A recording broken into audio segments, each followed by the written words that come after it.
어저께입니다. 어저께 이제 교회로 주일 준비를 하러 이제 오는 그런 길인데 큰 길이 좀 이제 신호가 많아서 작은 길로 이렇게 제가 이제 빠져나오는 때가 많습니다. 평소에는 마주오는 차가 없어서 쉽게 바로 빠져나오는데 그날따라 앞에 택시가 한 대 있고 그 뒤로 차들이 이렇게 쭉 늘어서 있는 이제 그런 상황이 보였습니다. 근데 가만히 봤더니 젊은 부부가 한 5살쯤 됐을 것 같아요. 아이 하나를 아마도 부모님한테 뭐 친간지 외간지는 모르겠습니다. 부모님한테 맡기고 어디를 가는 모양이었습니다. 할머니 품에서 이렇게 한참 웃고 떠들고 하던 아이가 엄마가 아빠가 차에 딱 타는 순간부터 조금씩 변하기 시작하더니 차가 출발을 하려고 문을 딱 닫으니까 그때부터 난리가 났어요. 그냥 뭐 있는 대로 소리를 지르고 울고 불고 난리가 났습니다. 그러면서 가만히 이제 생각을 해봤습니다. 저 아이가 얼마 동안 울까 생각을 해봤어요. 하루 종일 울지는 않죠. 엄마 올 때까지 울지는 않습니다. 잠깐 울죠. 그리고 할아버지 할머니가 무엇인가 구미가 당기는 것들을 이제 주기 시작하면 그때부터 울음을 그치고 엄마 아빠는 까맣게 있고 가끔 생각날 때 한 번씩 엄마 언제 와 아빠 언제 와 하다가 엄마 올 때까지 아빠 올 때까지 잘 기다리게 됩니다. 근데 그 아이보다 조금 더 어린 경우에는 또 다릅니다. 처음에는 울어도요 며칠 지나고 부모가 오면 부모를 잘 못 알아보는 경우도 있습니다. 부모가 와도 부모는 그냥 이제 떼놓고 가니까 마음이 안절부절하잖아요. 언제 가서 내 새끼 보나 하고 와서 딱 보면은 아이는 별로 쳐다보지도 않고 엄마 오든가 아빠 오든가 말든가 이렇게 지내는 그런 때가 어린 때예요. 그런데 이제 성장을 하면 틀리죠. 장성을 하고 나면 틀립니다. 우리 민속 대명절 추석을 맞이해서 그냥 꾸역꾸역 그냥 그 차가 밀림에도 불구하고 또 갔다 오고 나면 또 뭐 이혼도 한다고 함에도 불구하고 그래도 부모님 찾아서 가지 않습니까? 이게 아이와 어른의 차이입니다. 이스라엘 백성도 그래요. 이스라엘 백성도 어린아이의 믿음을 가지고 있다 보니까 그저 눈에 뭐가 안 보이면 금세 표가 나요. 오늘 본문이 그렇습니다. 백성이 모세가 산에서 내려오미 더딤을 보고 이때 모세는 산에 올라가서 하나님으로부터 계명을 받고 그 다음에 특별히 이제 이스라엘 백성이 가나안 땅에 정착을 하게 되면 그들이 하나님과의 그 관계를 온전히 유지를 해야 되지 않겠습니까? 그 중에 가장 중요한 것이 예배지요. 그러니까 제사지요. 그렇기 때문에 하나님께서 모세에게 성막을 짓는데 이렇게 지어라 하고 이제 하나님은 모세에게 차근차근 알려주고 계셨어요. 그런데 그 시간이 좀 길어졌습니다.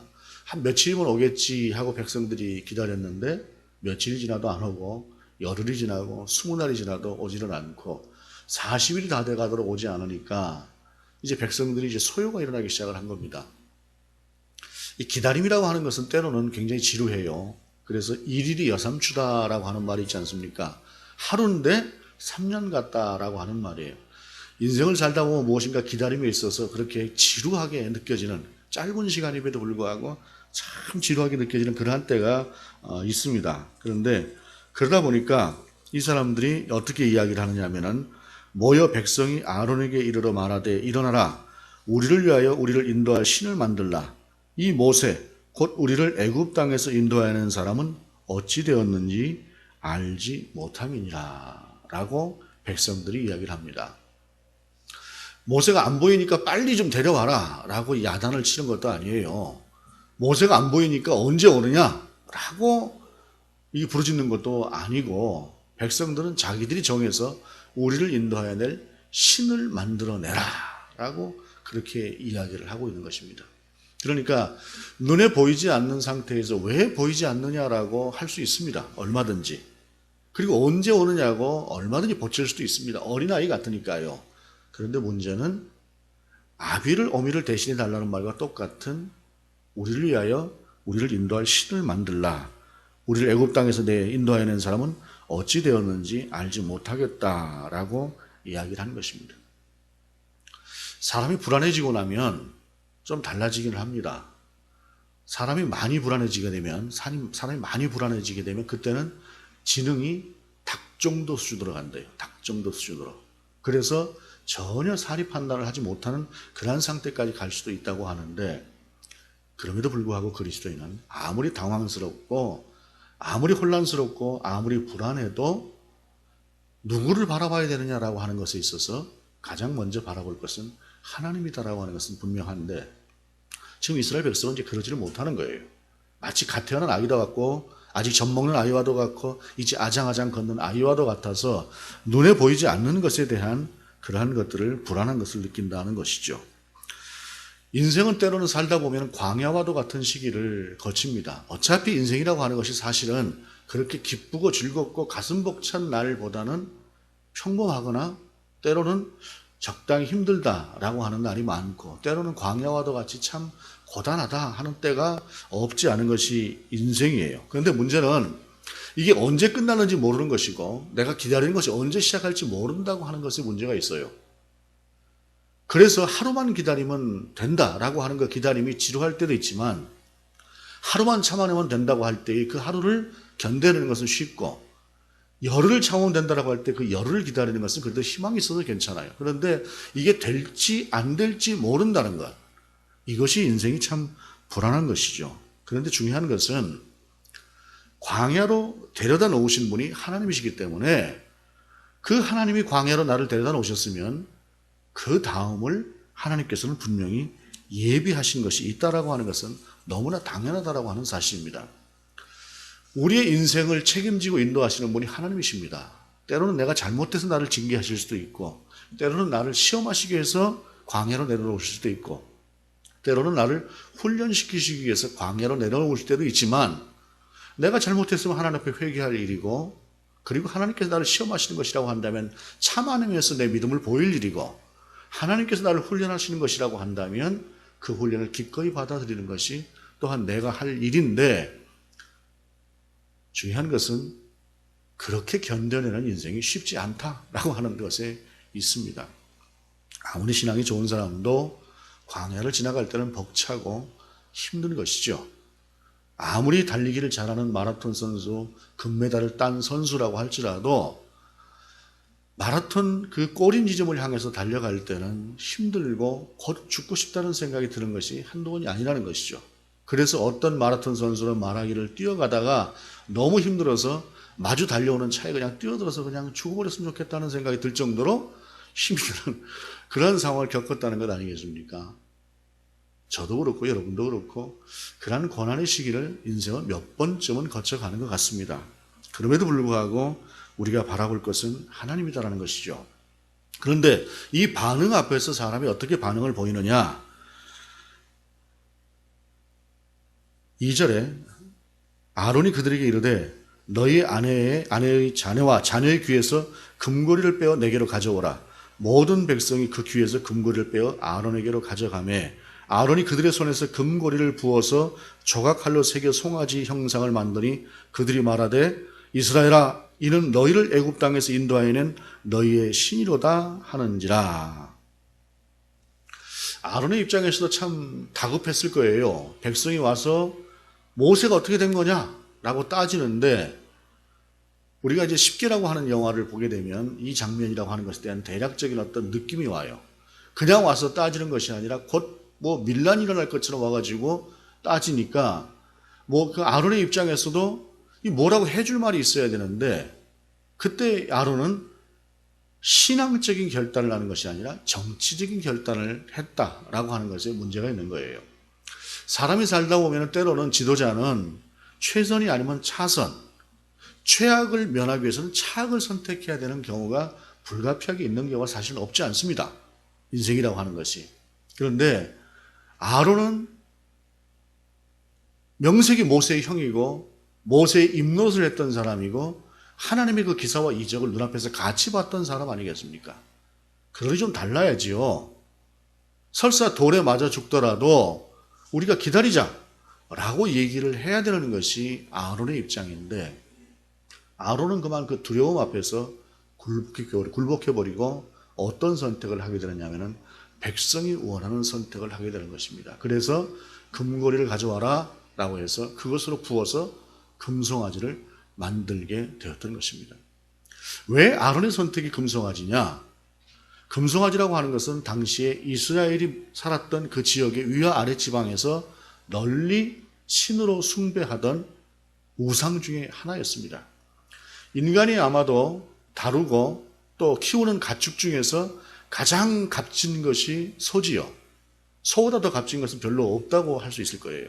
그런데 그 소는 한 마리만 낳아도 재산 증식에 있어서 굉장히 큰 역할을 하는 것이 소 아니겠습니까? 그러니만큼 소는 귀하게 여겼을 뿐더러 그러한 소를 좀 많이 낳아서 소처럼 좀 풍성풍성하게 송아지를 낳고 부자가 됐으면 좋겠다. 많은 이득을 가졌으면 좋겠다라는 생각에서 송아지를 하나의 부의 상징이요, 생산의 상징으로 앞에다 가져다 놓고 그 앞에서 제의를 벌이는 것은 어떤 제의를 벌이냐면은 가장 음란한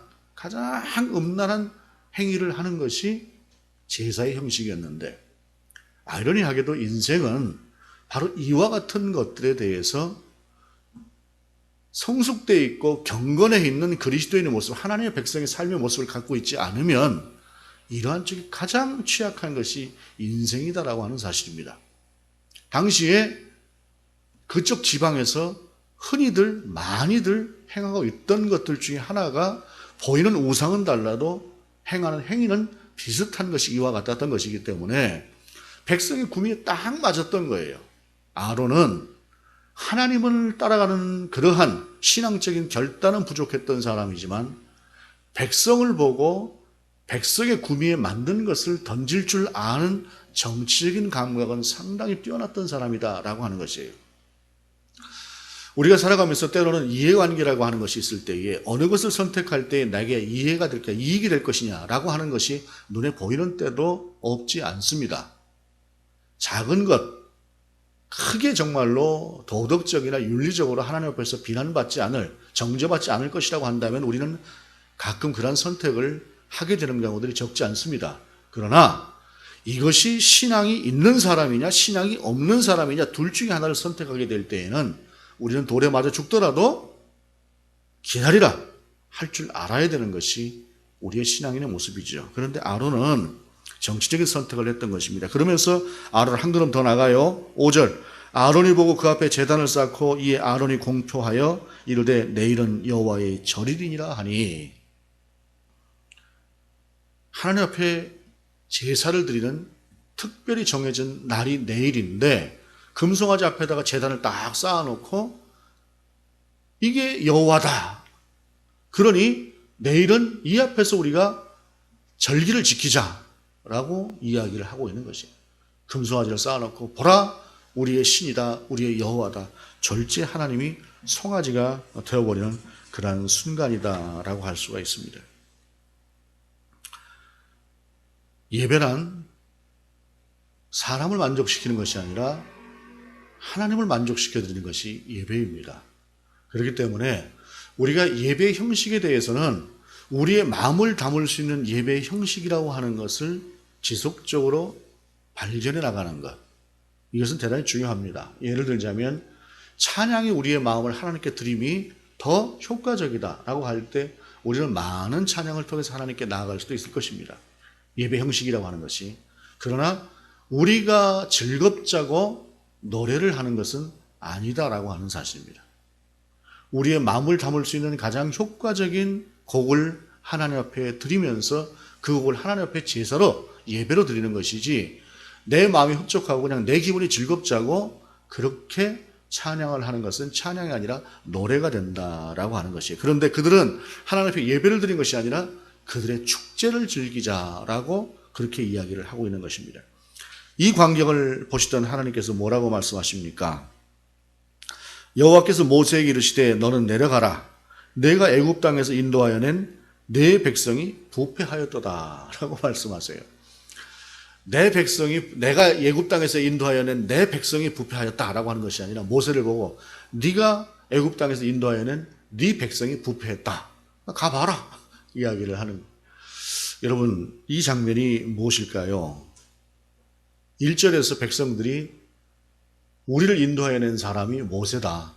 우리를 인도하여 낸 그 사람이 없다. 라고 이야기를 한 거예요.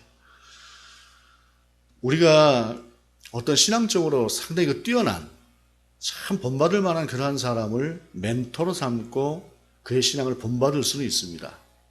그러나 그 사람이 우리의 신앙까지 따라가는, 온전히 그 사람을 믿고 따라가는 그러한 대상이 될 수는 없습니다.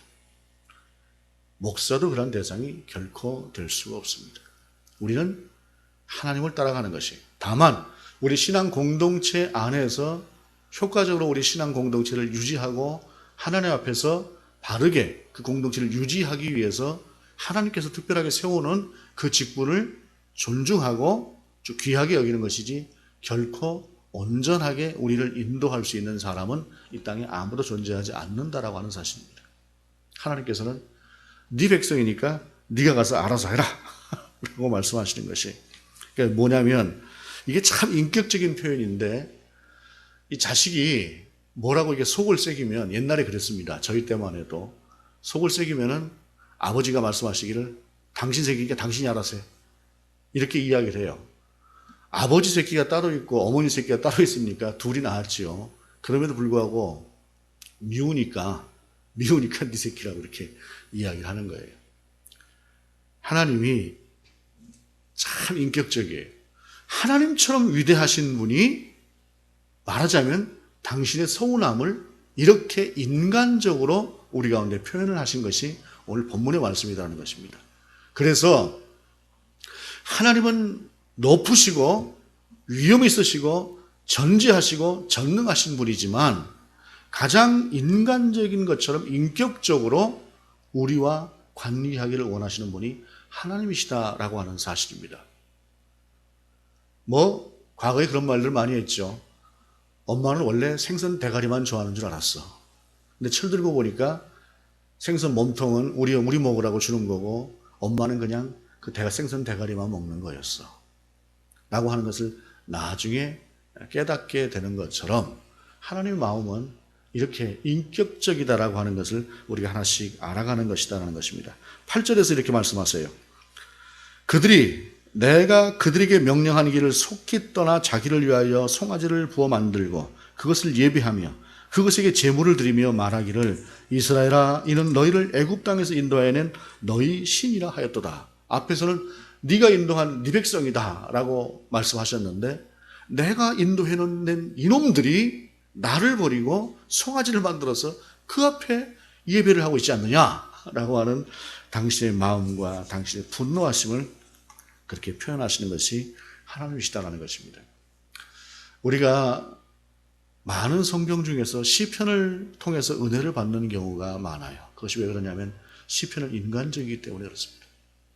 사람이 가지고 있는 감정이라고 하는 것이 그 앞에서 때로는 슬픔, 때로는 분노, 때로는 절망, 이런 것들이 그 앞에 있고, 그것을 통해서 그러나 결국엔 하나님께로 나아가려고 하는 그 마음이 있기 때문에 시편이 우리의 마음을 참 하나님 앞에서 표현해 주는 그런 말씀이 은혜가 되고, 또 찬양도 그래요. 찬양도 역시 우리의 마음을 표현할 수 있는 어떤 그런 언어들이, 그런 감성들이 그 안에 있기 때문에 그런 것인데, 하나님께서도 그렇게 말씀을 하시는 것이다라고 하시는 것입니다. 9절에서 여호와께서 또 모세에게 이르시되, 내가 이 백성을 보니 목이 뻣뻣한 백성이로다. 그런즉 내가 하는 대로 두라. 내가 그들에게 진노하여 그들을 진멸하고 너를 큰 나라가 되게 하리라. 무슨 말씀입니까? 다시 또 조금 전에 이야기했던 옛날 아버지와 어머니들이 했던 그러한 상황으로 돌아가보겠습니다. 이 아들이 잘못했어요. 그럼 이제 종아리를 치는데, 종아리 몇 대를 칠 때까지는 이제 옆에서 어머니가 가만히 좀 보고 있습니다. 그런데 아버지도 치면서 이거 더 치면 이놈이 좀 이게 심각해질 텐데 하면서 때리는 아버지도 은근히 어머니가 말리기를 기다려요. 훈육을 위해서 매는 들었지만 요즘 시대에는 별로 안 맞는 말일 수 있겠으나, 때리는 아버지도 이제 좀 멈춰야 되겠는데 멈출 수 있는 어떤 하나의 핑계거리가 필요한 것이 바로 아버지이기도 해요. 그때 이제 어머니 나와서 이제 그만하세요. 그만했으면 됐다고. 이렇게 하면 못 이기는 척하고 이제 매를 내려놓는데, 하나님도 이제 모세를 향해서 이놈들 이거 도저히 놔둘 수가 없다. 이렇게 이야기하는 거예요. 그러니까 그런즉 내가 하는 대로 두라 라고 하는 이 말씀은 뭐냐면, 그러니까 말리지 마 라고 하는 말인데, 이 얘기는 말려라 라고 하는 말씀인 것이에요. 하나님께서 모세야 너라도 좀 나를 말려라 라고 하는 말씀이 오늘 본문을 통해서 하나님께서 모세에게 하시는 말씀이라는 것입니다. 왜냐하면 모세는 하나님의 마음을 아는 사람이잖아요. 하나님의 마음을 알기 때문에 하나님을 가서 말리면 하나님께서 참으실 것이라고 하는 사실을 아는 사람이 모세밖에 없기 때문에 하나님은 모세에게 그나마 당신 마음을 털어놓을 사람이 모세이기 때문에 그렇게 털어놓고 있는 것이에요. 좀 외람된 표현이지만 이런 표현이 가능해요. 나중에 이스라엘 백성에게 니들 모세 아니면 다 죽었어 이렇게 이야기할 수 있는 것이 모세를 향해서 하시는 그런 말씀이다라는 것입니다. 그리고 그때 하나님의 그 말씀을 모세가 받아요. 그리고 뭐라고 이야기를 합니까? 긴 말씀입니다만 모세가 그의 하나님 여호와께 구하여 이르되 여호와여 어찌하여 그 큰 권능과 강한 손으로 애굽 땅에서 인도해 내신 주의 백성에게 진노하시나이까?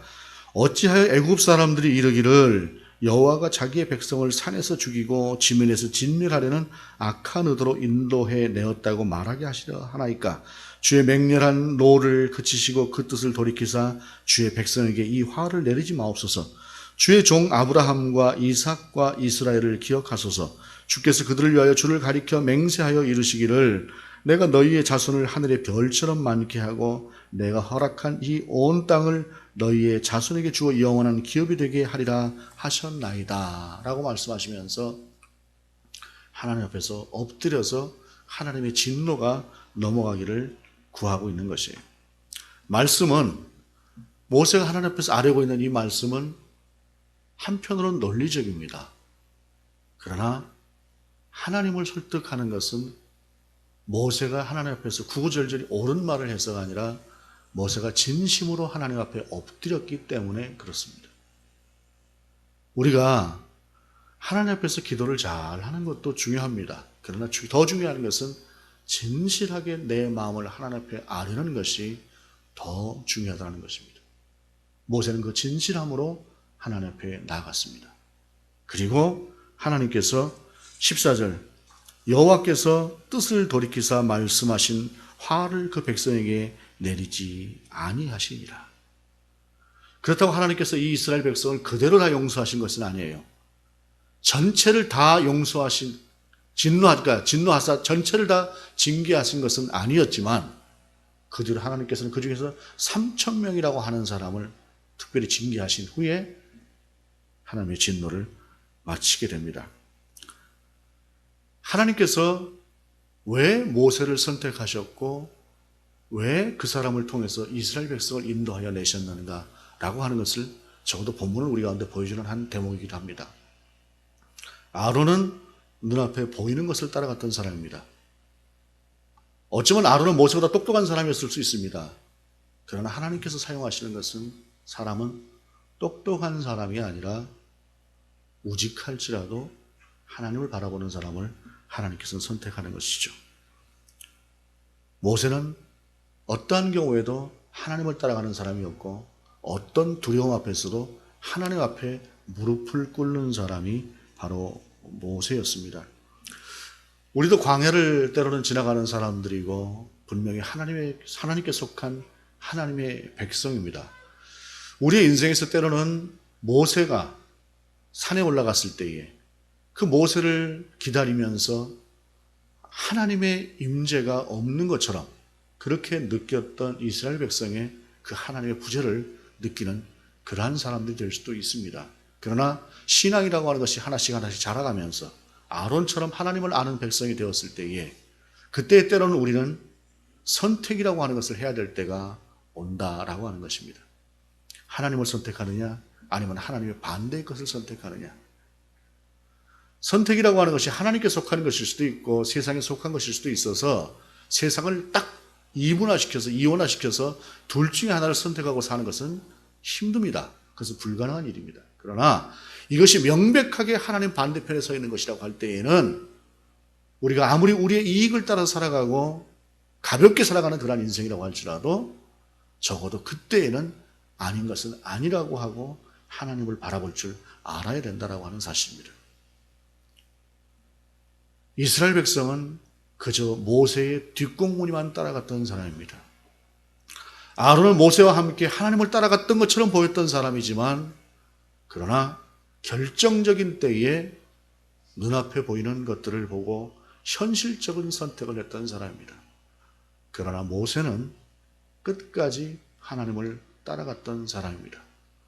우리의 삶이라고 하는 것이 인생의 때로는 어떠한 변화가 있다고 할지라도 그때 우리는 그 선택해야 되는 상황 가운데서 나는 누구를 따라가는 사람인가 라고 하는 그러한 선택을 해야 될 때에 그때 하나님을 선택하는, 하나님의 뜻을 선택하는 사람, 그 사람이 하나님의 백성이고 그 사람이 그리스도인이다라고 하는 사실입니다. 그리고 하나님의 백성이고 그리스도인이라고 한다면 그러한 때에 마땅히 하나님을 선택하는 것, 이것이 바로 우리들이다, 신앙인이고 그리스도인이다라고 하는 사실입니다. 오늘 본문을 통해서 우리는 분명하게 다시 한번 나는 누구를 따라가는 사람인가 라고 하는 것을 확인할 수 있기를 바랍니다. 그리고 부족하고 연약하고 때로는 두려워도 때로는 손해보는 것 같아도 여전히 하나님을 따라갈 수 있는 저와 여러분이 될 수 있기를 원합니다.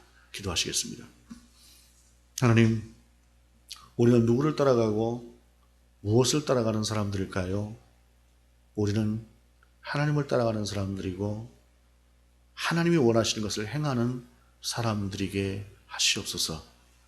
우리가 연약할 때, 우리가 부족할 때, 때로는 우리가 악한 것들 속에 거할지라도 하나님, 우리를 그러한 하나님의 백성이 되게 하시옵소서. 주 예수 그리스도의 이름으로 기도드립니다. 아멘.